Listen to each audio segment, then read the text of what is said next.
사람들과 대화를 나누다가 보면 소통이 안 되는 그런 경우가 많이 있습니다. 말하는 사람하고 듣는 사람의 수준이 다르고 가치관이 다르면 그렇게 되는 것입니다. 그래서 대화를 하면서 오히려 오해가 더 증폭되는 경우가 있습니다. 말하는 사람은 항상 듣는 사람의 입장에서 수준에서 말을 해야 되고, 듣는 사람은 전하는 자의 의도가 무엇일까를 생각하면서 들으면 오해가 있었던 것도 풀리게 되지만, 각자 자기 기준에서 말하고 자기 기준에서 듣게 되면 오히려 대화를 통해서 더 오해가 생겨나게 되는 것입니다. 성경을 볼 때도 저는 마찬가지라 그런 생각이 듭니다. 성경을 읽으면서 하나님의 뜻을 깨닫기보다 오히려 자기식으로 해석하는 경우가 많이 있습니다. 그래서 중세 시대에는 일반 성도들은 성경을 읽지 못하도록 막았습니다. 사제들만이 성경을 해석하도록 그렇게 조치를 취했습니다. 그러나 요즘은 성경은 누구에게나 다 열려 있습니다. 어린아이부터 시작해서 나이 드신 분까지 누구나 글씨만 읽을 수 있으면 다 읽도록 허용이 되어 있습니다. 그리고 또 교회에서도 성경을 읽으라고 그렇게 많이 강요하다시피 하는 것입니다. 문제는 성경을 읽고도 해석할 수 있는 능력이 없는데, 읽기만 하면은 오히려 하나님의 뜻과는 반대의 뜻으로 오해를 해서 자기는 성경을 읽었다고 하고 안다고 하는데 오히려 오해하는 경우가 많이 있습니다. 그러니까 오늘날 각자가 사사기 시대처럼 자기가 옳다고 생각하는 것입니다. 그것도 성경을 인용하면서 옳다고 생각하는 거죠. 왜 이단들이 생기겠습니까? 성경의 뜻을 이해하지 못하고 자기식으로 이해를 하기 때문에 똑같은 성경을 이용하면서도 서로 다른 말을 하게 되는 것입니다. 그래서 오늘날 목사가 필요한 것은 바로 하나님의 마음에서 하나님이 왜 이런 말씀을 하셨을까를 연구하고 해석해서 성도들에게 전해줌으로 인하여서 서로 간에 오해가 생기지 않고 그 말씀을 바로 이해하도록 하기 위해서 목회자가 있는 것입니다. 그래서 목회자는 자기 생각이라든지 세상의 어떤 가치관을 교인들에게 전하기 위해서 있는 것이 아니고, 성경을 읽고 연구해서 성도들이 그냥 읽었을 때 오해하게 될 소지가 있는 그런 말씀들을 풀어서 해석해 주는 것이 저는 목사가 해야 될 일이라 그렇게 생각하는 것입니다. 우리가 전도서를 봄에 시작해서 이제 가을에 끝나는데, 전도서 1장에도 그런 말씀이 있었고 오늘 마지막 8절에도 이런 말씀이 있습니다.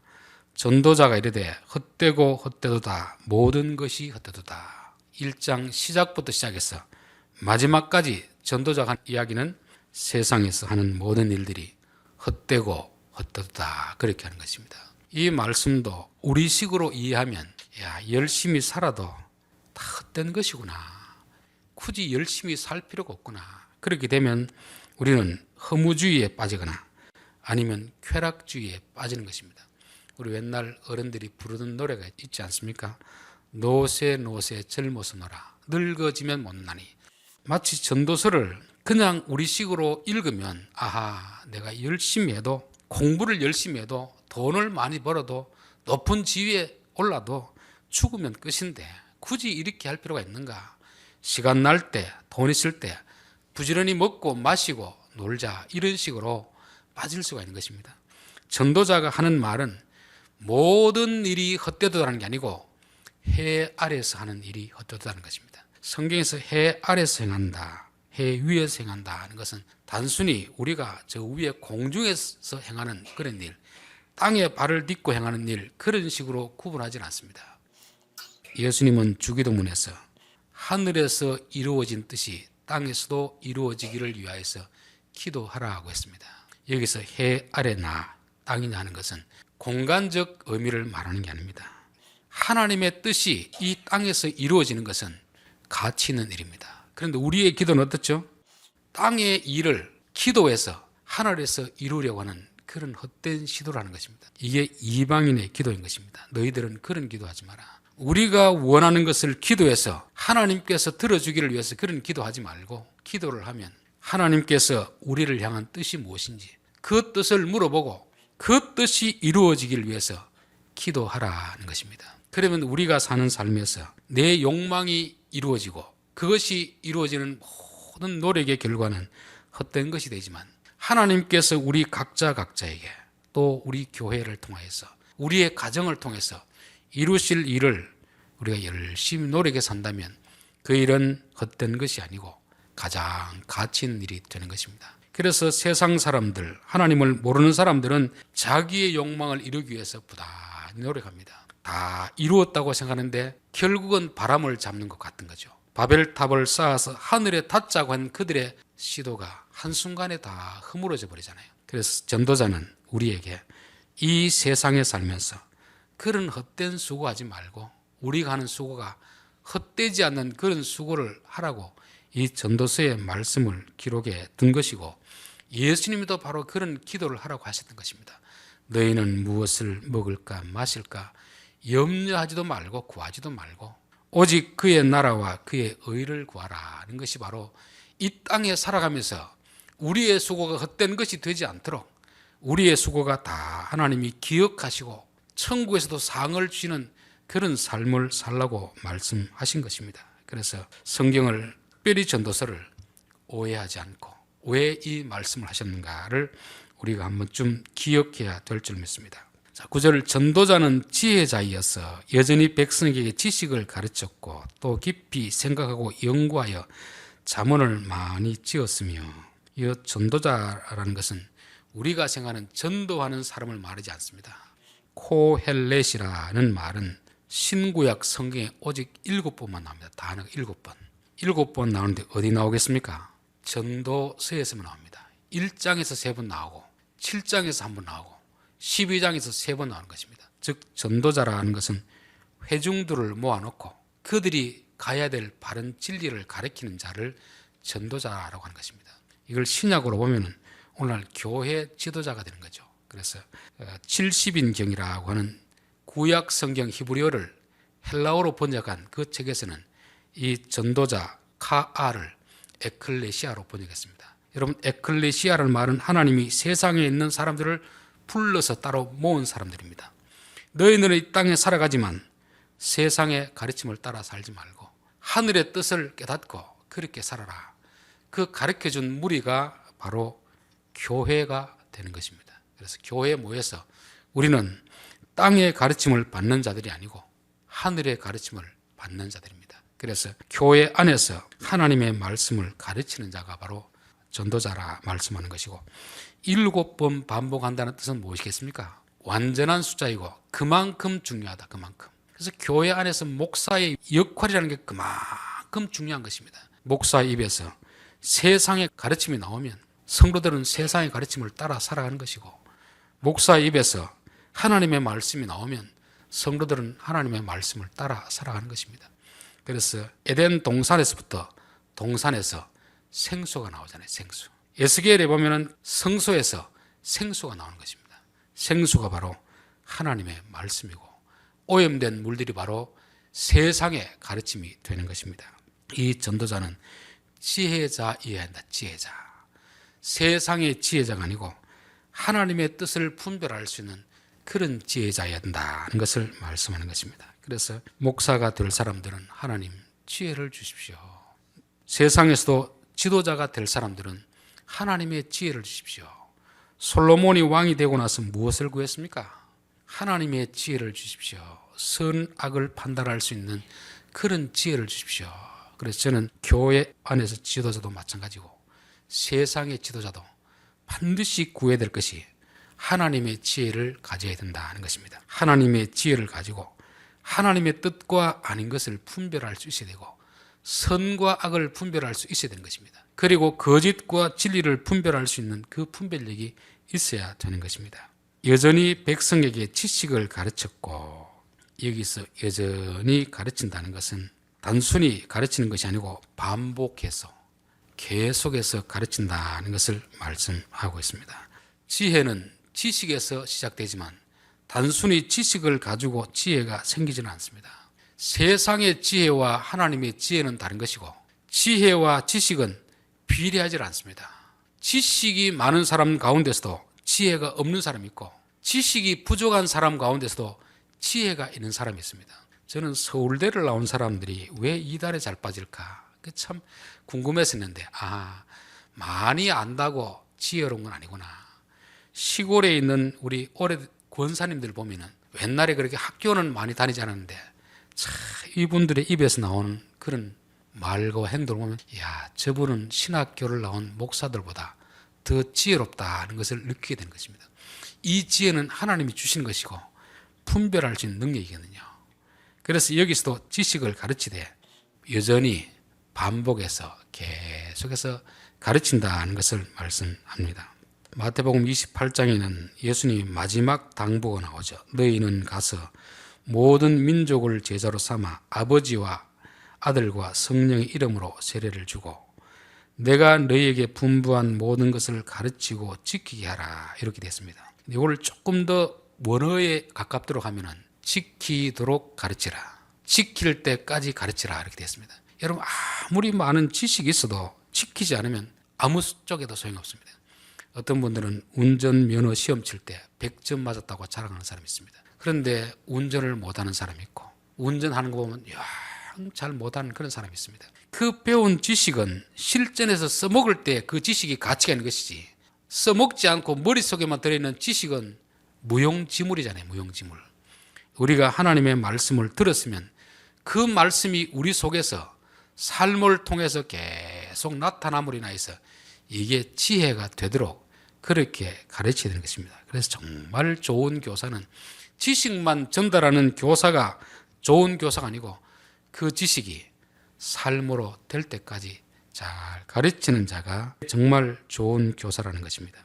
요한계시록 1장 3절에도 보면 이 예언의 말씀을 읽는 자와 듣는 자와 그 가운데 기록한 것을 지키는 자는 복이 있나니 때가 가까움이라. 우리 이제 한글 번역으로 보면은 읽는 자, 듣는 자, 지키는 자, 이렇게 세 부류로 나누는데 헬라어로 보면은 세 부류가 아니고 두 부류입니다. 읽는 자는 옛날 성경이 없을 때 회당에서 두루마리를 읽는 목회자이죠. 그리고 듣는 자와 그 가운데 것을 지키는 자, 즉 듣고 지키는 자입니다. 이런 자가 복이 있다고 하는 거죠. 근데 우리는 듣는 것 따로 지키는 것 따로 되니까 머릿속에 하나님의 말씀은 많이 들어서 알고 있는데 전혀 그것이 삶으로 나타나지 않기 때문에 그 말씀이 능력이 되지 않고 있습니다. 참 우리 옛날 저희들이 어릴 때 교회 다닐 때 사람들하고 요즘하고 보면은 요즘은 설교가 홍수처럼 그렇게 넘쳐나고 있습니다. 예전에는 집회 한번 가려고 하면은 오리길, 십리길을 걸어가서 그렇게 들었습니다. 근데 요즘은 뭐 유튜브라든지 인터넷을 통하면 내가 듣고 싶은 설교는 다 들을 수 있잖아요. 그런데 그것이 우리 삶의 능력으로 나타나질 않습니다. 머릿속에만 있기 때문인 거죠. 들었으면 반드시 지켜야 이것이 정말 사실인지 아닌지, 또 지켜지는지 안 지켜지는지, 어떻게 하면 지킬 수 있는지 거기까지 가야 그 말씀이 우리에게 능력이 되는데 우리는 듣는 것으로 만족하기 때문에 능력을 경험하지 못하는 것입니다. 그리고 10절 전도자는 힘써 아름다운 말들을 구하였나니 진리의 말씀들을 정직하게 기록하였느니라.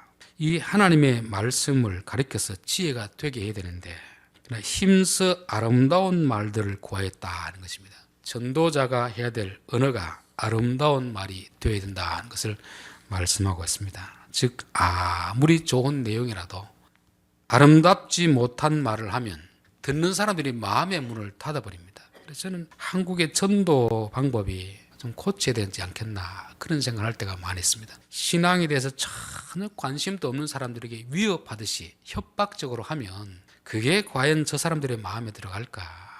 아무리 좋은 내용이라도 포장지가 좋아야 됩니다. 포장지. 그래야 사람이 뜯어볼 거 아닙니까? 내용은 좋은데 포장지가 엉망이고 더럽다면 그들도 보지도 않는 것입니다. 여러분, 어머니가 자식에게 하는 말 옳은 말 합니까? 틀린 말 합니까? 아내가 남편에게 하는 말 바른 말 합니까? 틀린 말 합니까? 다 옳은 말하고 바른 말 하잖아요. 자식을 위해서 말하고 남편을 위해서 말하잖아요. 근데 우리 권사님들 이야기 들으면 왜 남편은 아내의 말을 안 듣느냐 이렇게 원망하는 분들이 많이 있습니다. 말이 틀려서 안 되는 게 아니고 아름다운 말로 하지 않기 때문에 그렇습니다. 기분 나쁜 말투로 하기 때문에 그렇다는 거잖아요. 그래서 우리는 정말 좋은 내용 같으면 상대방이 들을 수 있도록 아름다운 말로 표현하려고 자꾸 몸부림을 쳐야 됩니다. 상품이 보면 시장에 파는 물건하고 백화점에 파는 물건 좀 다른 것도 있겠지만 거의 비슷한 것이 많이 있습니다. 차이는 뭐겠습니까? 포장지잖아요. 포장지. 백화점엔 정말 포장을 멋있게 해놨습니다. 그리고 그 가격을 몇 배나 비싸게 팔잖아요. 저는 우리의 말들이 내용이 아무리 좋더라도 전달하는 방식이 잘못되면 아무런 쓸모가 없다는 것입니다. 그래서 스펄전인지 누가 그런 말을 했는데요. 우리가 복음을 전했을 때 상대방이 받아들이면 우리가 잘 전해서 받아들인 것이 아니고 내용이 좋아서 받아들인 것이다. 그리고 내가 전했을 때 상대방이 받아들이지 않으면 복음이 능력이 없는 것이 아니고 우리가 잘못 전했기 때문에 받아들이지 않는다. 그런 말을 했습니다. 저는 그걸 보면서 이게 맞는 말이다. 아무리 좋은 말이라도 어머니가 자식에게 하는 말은 잔소리 들립니다. 아내가 남편에게 하는 말은 잔소리 들리는 이유가 왜 그렇겠습니까? 옳은 말, 바른 말인데 아름다운 말이 되지 않기 때문에 그렇지 않습니까? 그래서 우리는 말을 할 때 상대방을 배려해서 말을 하고 싶더라도 혹시라도 이 말에 상대방의 기분이 상할 것 같은 말은 에둘러가 표현하는 게 좋습니다. 성경에도 그래서 직설적으로 표현을 잘 하지 않잖아요. 말을 쭉 들러가지고 상대방이 상처받지 않도록 상대방이 스스로 깨닫도록 그렇게 말을 하는 것입니다. 그리고 진리의 말씀을 기록으로 남겨야 한다. 기록으로 남겼다는 것입니다. 아무리 표현이 좋더라도 그 말 내용 자체가 거짓이면 안 되잖아요. 여러분 사기꾼들이 우리에게 말할 때 특히 참 좋은 말을 합니다. 뱀이 와서 아담에게 말할 때 얼마나 듣기 좋은 말 합니까? 이거 먹어도 안 죽는다. 이거 먹으면 하나님처럼 된다. 그렇게 하잖아요. 사기꾼들의 말은 듣기에는 아름다운 말이지만 진리의 말이 아니고 거짓말입니다. 우리 성도들은 진리의 말을 하면서도 아름다운 말로 표현하지 못하기 때문에 그 말이 받아들이지 않는데 사기꾼들 또 남자를 유혹하는 꽃뱀이라고 하죠. 그들의 말은 막 남자들이 귀를 살살 녹일 정도로 그렇게 말을 하잖아요. 집안에 있는 아내가 하는 말과는 전혀 다릅니다. 그런데 그들의 말을 들으면 생명을 얻는 것이 아니고 멸망으로 가는 것입니다. 그래서 저는 우리 성도들은 진리의 말씀을 전하는 자들인데 어떻게 하면 이 진리의 말씀이 상대방에게 들어갈 수 있도록 아름다운 말을 할 것인가? 여기는 어떻게 했습니까? 그게 그냥 됩니까? 여기는 뭐라고 했죠? 힘써 아름다운 말들을 구하였나니. 즉 우리의 타락한 본성에서는 쉽게 아름다운 말들이 나오지 않습니다. 노력하고 노력해야 그런 표현이 나오는 것이잖아요. 그래서 책을 보다가도 정말 마음에 감동이 되는 문구는 어떻게 됩니까? 적어두고 우리도 그렇게 따라하면 우리가 그런 말을 할 수 있게 되는 것입니다. 11절 지혜자의 말씀들은 찌르는 채찍들 같고 회중들의 스승들의 말씀들은 잘 박힌 목 같으니 다 한 목자가 주신 바이니라. 지혜자가 하는 말은 우리를 찌르는 말입니다. 우리가 잠들어 있을 때 깨우는 말씀이 되는 거죠. 그리고 더 중요한 것은 그 출처가 됩니까? 한 목자가 주신 말씀이라.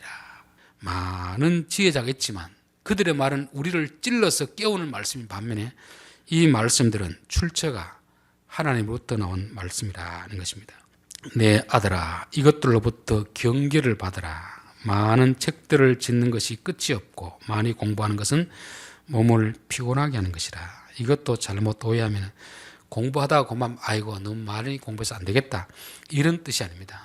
인생의 문제를 해결하기 위해서 진리를 찾기 위해서 세상의 것들을 아무리 연구해 보았지만 거기서는 해답을 찾지 못했다는 것입니다. 하나님의 말씀에서 해답을 찾았다는 것이고 자기가 찾은 결론이 13절 14절입니다. 일의 결국을 다 들었으니 하나님을 경외하고 그의 명령들을 지킬지어다. 이것이 모든 사람의 본분이니라.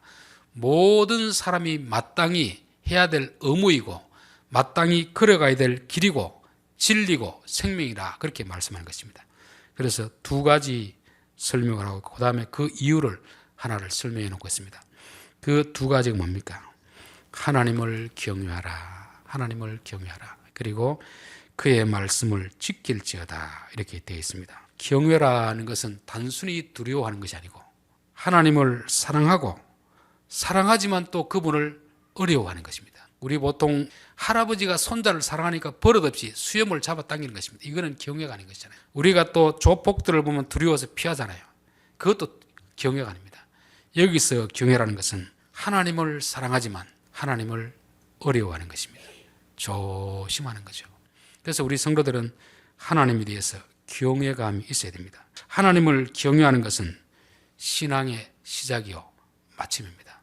잠언 1장 7절에 보면은 여호와를 경외하는 것이 지식의 근본이오늘, 하나님을 경외하는 것이 지식의 근본이라고 되어 있습니다. 잠언 9장 10절 여호와를 경외하는 것이 지혜의 근본이요, 하나님을 사랑하고 두려워하는 것이 지식의 시작이고 지혜의 시작이라는 것입니다. 창세기 22장에 보면은 하나님이 아브라함을 테스트하는 마지막 테스트가 있습니다. 그를 75세에 불러서 그 아들을 주시고 아들을 바치라는 그때 아마 한 40년 이상은 지났을 그럴 때입니다. 이때 이제 하나님이 마지막 테스트를 하고 나서 그 테스트에 합격했을 때 뭐라고 하느냐 하면은 이제야 너가 나를 경외하는 줄 알았도다 되었습니다. 여러분, 우리가 하나님을 경외해야 믿음의 시작점에 들어선 것이고 믿음의 마지막 지점도 하나님을 경외하는 것입니다.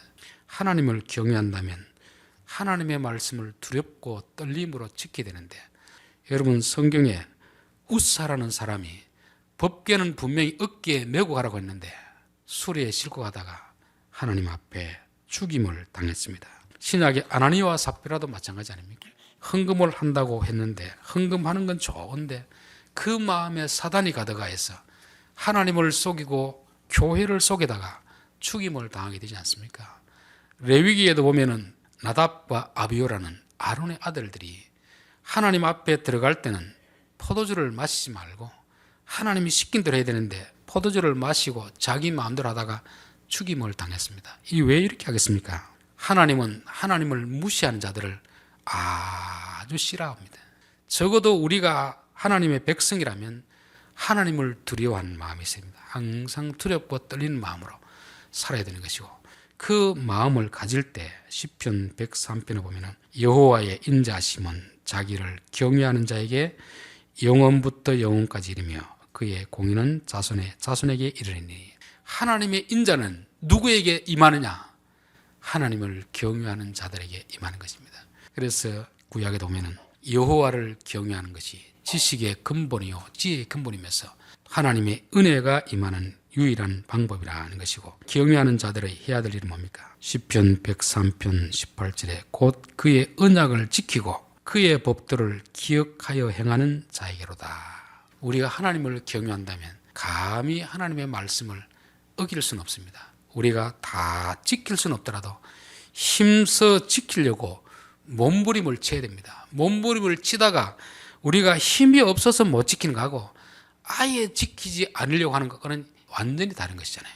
우리는 하나님 말씀을 대할 때마다 하나님 이 말씀을 지켜야 됩니다. 그런데 지키려고 하다 보면 못 지키는 걸 알게 됩니다. 그럴 때 어떻게 합니까? 하나님 지키고 싶은 소원은 있지만 내 능력으로는 안 되니까 성령님께서 지킬 수 있는 힘을 주십시오. 그래서 우리의 힘과 의지로 말씀을 지키는 게 아니고 지키고 싶은 그 마음을 가진 자에게 하나님께서 지킬 힘을 주셔서 지키게 하신다는 것입니다. 14절 하나님은 모든 행위와 모든 은밀한 일을 선악간에 심판하시리라. 이 심판이라는 말이 조금 부정적으로 보일 수 있는데, 심판이라는 말은 하나님이 재판하신다.